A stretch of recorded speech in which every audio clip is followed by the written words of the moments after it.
Magandang araw sa inyong lahat, mga giliw naming tagapakinig. Muli po mga kaibigan, narito na po ang pagpapatuloy at ikatlong yugto ng liham kasaysayan ni pinadala ni Judy dito sa ating dulang Love and Memories.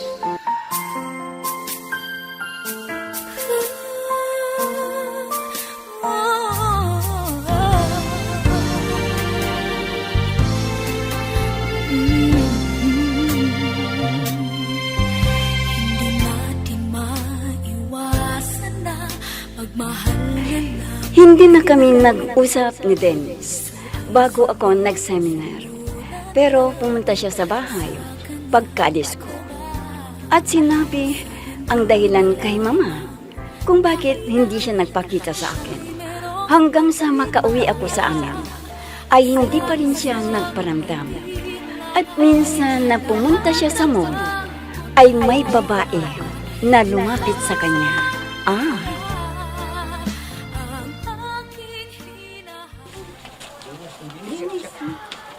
Wala bang magagalit sa akin kung makikipag-usap ako sa'yo? May nobya ka na, di ba? Baka hinihintay mo siya at dumating, sabunutan pa ako dito. Ha? Huwag kang mag-alala. Hindi ko pa natagpuan ng babaeng magpapatibok ng puso ko. Ano? Sa edad mong yan? At mukhang may kaya ka pa, ha? Di ka pa naliligaw? Naku, ha? Posible yata yung sinasabi mo, ha? Wala akong magagawa kung hindi ka maniwala. Pero totoo ang sinasabi ko. Sana sabihin mo sa akin ang magandang pangalan at gusto kong makipagkaibigan sa'yo. Pwede ba? Oo naman. Ako si Lorna. Kararating ko lang na nanggaling sa Amerika at nagbalik-bayan ako. Kaya pala. Ang ganda ng iyong kutis. At kahit sinong lalaki na makakakita sa'yo ay talagang maaakit. Oo nga pala. Ako naman si Dennis, isang supervisor sa isang sikat na kumpanya sa bayan na to. Sabi ko na nga ba Dahil sa nakita ko sa'yo na disente kang tao. Yung pala, may maganda kang trabaho. Kung ganon, pwede mo ba akong samahan na mamasyal para maglibang? Saka marami ng bago sa lugar na ito. Ang dami ng malalaking gusali dito sa ating bayan. Oh, halika na! Minsan ng isang simpleng ngiti ay mayroong dala. Isang tapat na hangarin at pangakong dakila. Hindi man ito pinapansin. Minsa'y Paano ba naman to? Sa dami ng tao na nagpapalamig dito sa mall, halos konti na ang nadaramang lamig. Ito kasing si Bose, ako pang tutusan na bumili dito sa mall. Ang hirap yata maghanap ng pinabibili niya sa akin. Pero mabuti na rin yun. At least nakakalabas ako dun sa opisina at mapakahinga ng konti ang aking isipan. Kaysa dun sa opisina, natotorete ang isip ko dahil sa drami ng trabaho. Dahil naidagdag ang trabaho ni Lorna sa akin. Teka, si Dennis yun na. May kakwentuhang babae. At ganda siya, in fairness. Baka may relasyon sila ng babaeng yan. Kaya pala, hindi niya pinapansin si Judy. Dahil may bago siyang kinalolokohang babae. Sabi ko na nga ba may iba na naman si Dennis. Kailangang malaman ito ni Judy para hindi umasa pa kay Dennis. Isa palang palikero ang lalaking yan.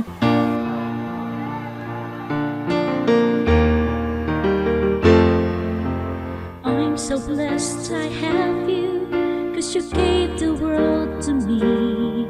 You're my inspiration, the perfect one in my life forever. You make my life complete. Oh, Judy anak, akala ko ba mamayang hapon pa ang punta mo sa opisina ninyo? Kwan po, Mama. Naiinip po ako dito sa bahay. Hindi po ako sanay na walang ginagawa Kaya papasok na lang po ako. Ganun ba? At saka, may naiwan akong trabaho doon. Baka ang dami ko nang gagawin. Sige, ikaw ang bahala. Pero kung ako sa'yo, wag ka munang pumasok. Kailangan mo muna ng gustong pahinga dahil napagod ka doon sa seminar. Ewan ko ba, Mama? Hindi po ako mapakali. Kaya mas mabuti kung may ginagawa ako, lalo na doon sa opisina. Ganun ba? O sige, ikaw ang bahala kung yan ang gusto mo. Pero kumain ka muna ha bago ka pumunta sa opisina. Ha? Ang alam ko, nakatulog ka. Hindi ka na kumain kagabi. Oo nga po, Mama eh. Sa tindi ng pagod ko, nakatulog agad ako. At nagising ako ng mga alauna ng madaling araw. At nagmerienda na lang po Kaya ako. ikaw ha, huwag mong pabayaan ang iyong sarili. Mag-ingat ka lagi at kumain sa tamang oras. Huwag puro yung trabaho ang iniisip mo. Dahil ikaw lang ang inaasahan ko, alam mo yan. Mama, huwag kayong mag-alala sa akin. Dahil iniisip ko rin ang inyong kapakanan. Mahal ko kayo, Mama. At hindi ko kayo pababayaan.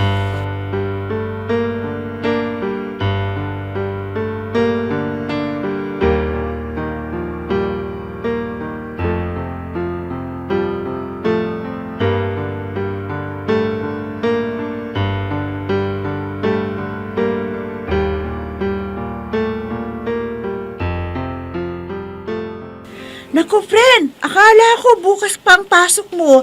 Hindi ka pa nakapagpahinga ng mabuti niyan. Sasaba ka na sa trabaho kaagad. Kwan kasi, friend. Namiss na rin kita eh.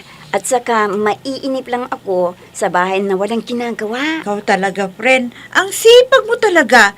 Kaya may mataas kang posisyon dahil matalino ka. Siyempre, dapat lang nagawin ko yun. Dahil yon ang nakaatang na trabaho sa akin. At isa pa, sigurado na tambak na naman ang gagawin kong trabaho dito eh. Aba, wala ka ng problema doon. Dahil ipinagawa na sa akin ni boss. Kaya may utang ka sa akin ngayon. Kaya i-blow out mo ako ha. Ha? Total, best friend naman kita. So, ikaw talaga, oo. Puro pagkain ang nasa isip. Kaya hayan, lumulubo na ang iyong katawan. Baka hindi ka na makatagpo ng iyong mamahalin. Ha, mabuti at nasabi mo yan, friend. Alam mo ba ha, may nakita ko doon sa mall. Alam mo kung sino? Si Dennis! At may kausap na babaeng napakaganda at sexy. Ano? Sinasabi ko na nga ba eh. May iba na namang nililigawan. Kaya mas mabuti kung mag-break na lang kami at hindi ko na siya magiging problema. Sinungaling talaga. Ang sabi, dahil busy siya sa trabaho niya. Yun pala, busy sa babae. Ay nako, pwede ba? Huwag mo nang masyadong isipin ng Dennis na yon. Ilang beses mo rin siyang nahuli na may ibang babae, di ba? Kaya kung ako sa'yo, mas mabuti pang hiwalayan mo na siya at kalimutan mo. I'll be with you for the rest of my life. From the bottom of my heart, I will. I'll always be with you.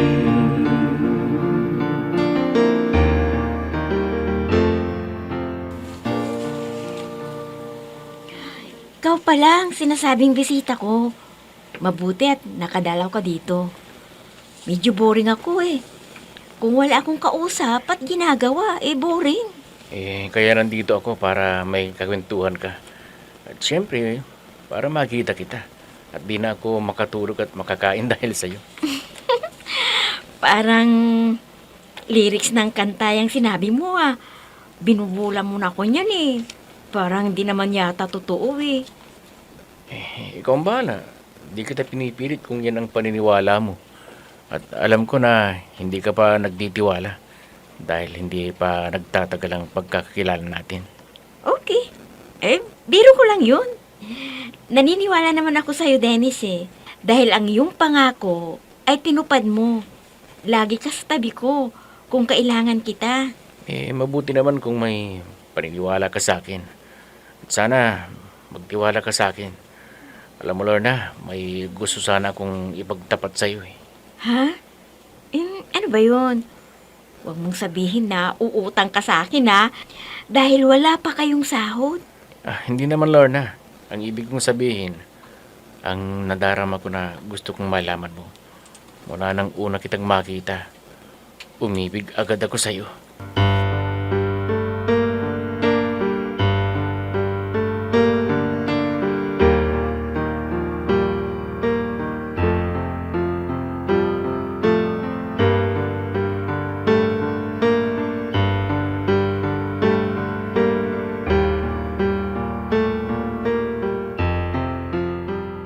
O ano, friend?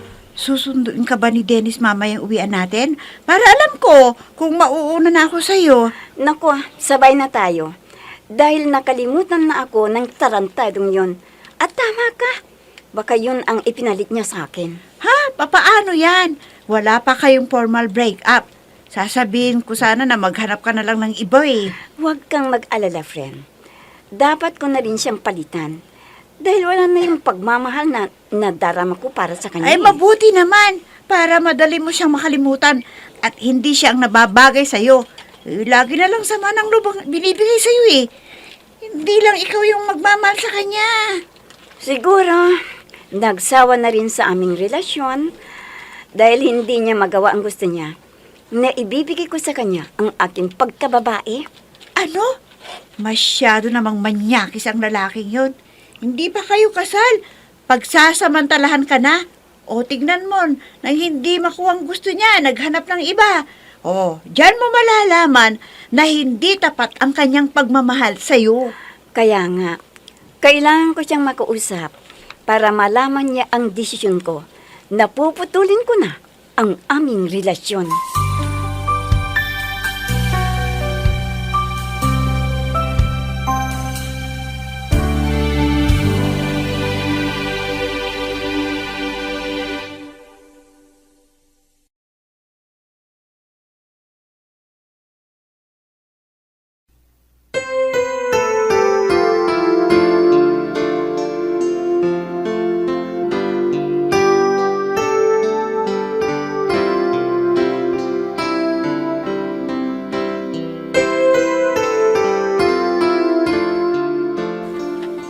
Oh, ikaw pala, Judy.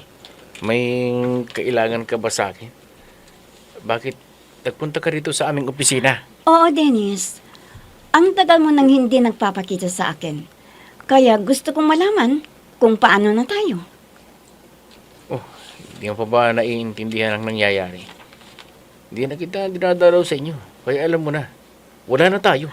Yun ang gusto ko na maging malinaw ang lahat.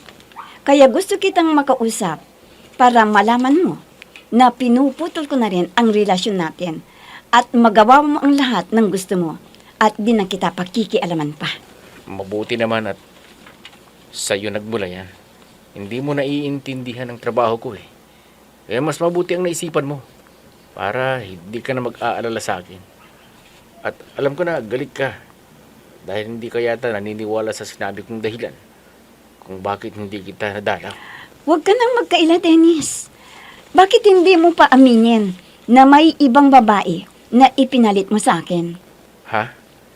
Kwan Judy, kaibigan ko lang yun na nagbalik bayan at sinamahan ko dahil hindi na niya kabisado ang mga lugar na dapat niyang puntahan. Huwag ka nang magsinungaling sa akin, Dennis. Tanggap ko na kung nawala na ang pagmamahal mo sa akin at napatunayan ko na may relasyon na kayo ng babaeng yon. Nagmanman ako sa iyo, Dennis. I'll be with you for the rest of my life. From the bottom of my heart, I will. I'll always be with you.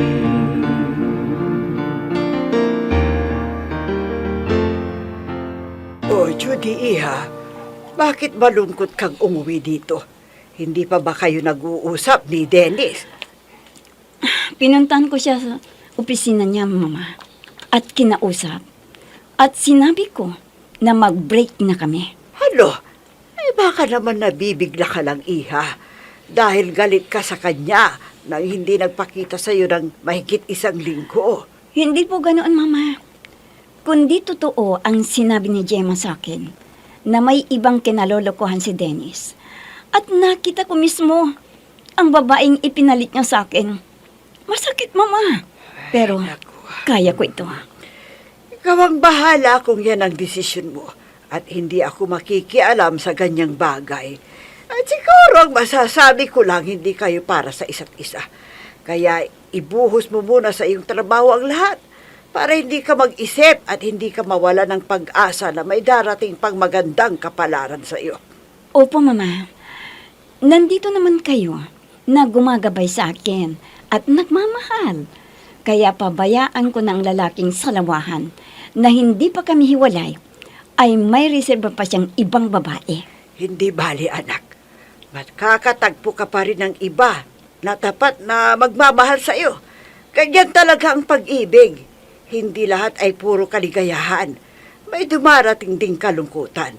Pero may kapalit na ligaya sa bandang huli.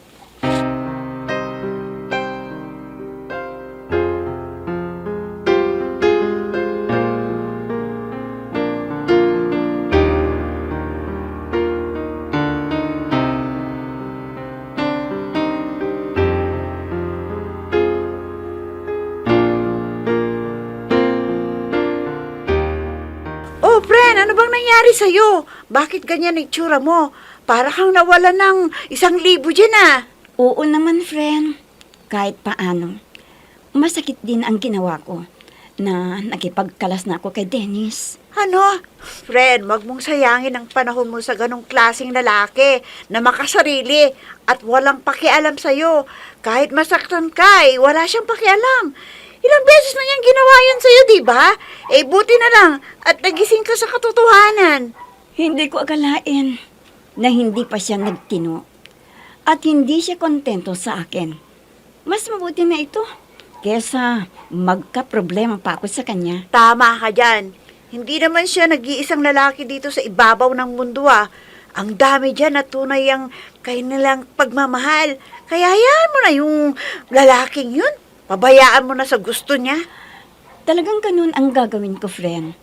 Kung ayaw niya sa akin, hindi ko ipipilit ang sarili ko. Dahil may iba siguro na magmamahal din sa akin. Oo, at may friend. iba na siyang mahal. Oo, kaya mula ngayon, alisin mo na siya sa isipan mo at manalangin ka sa Diyos na ibibigay sa iyo ang lalaking karapat-dapat sa iyong pagmamahal. Sana nga. At sa ginawang ito ni Dennis sa akin, ay makitikilan kung ano ang mangyayari sa kanya. Dahil sa panluloko niya sa akin, makikita niya. Judy!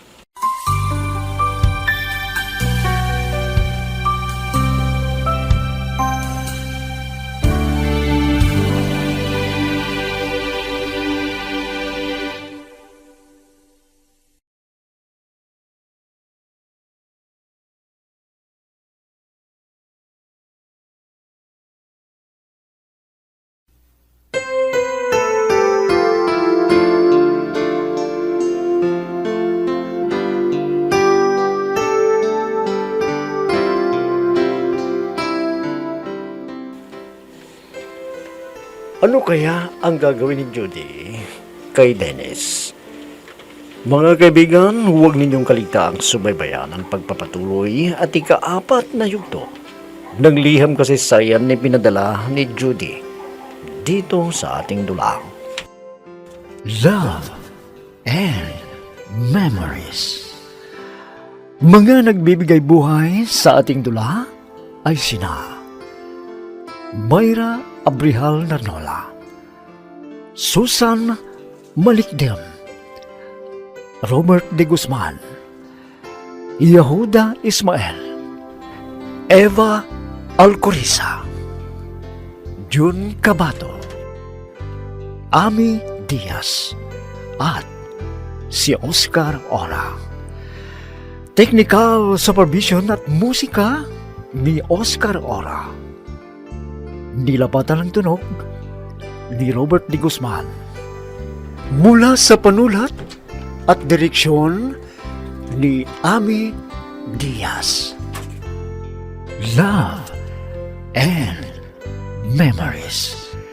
Inihahandog sa inyo ng F3 Recording Studio para sa Pambansang Radyo ng Pilipinas, Bombo Radio, Philippines.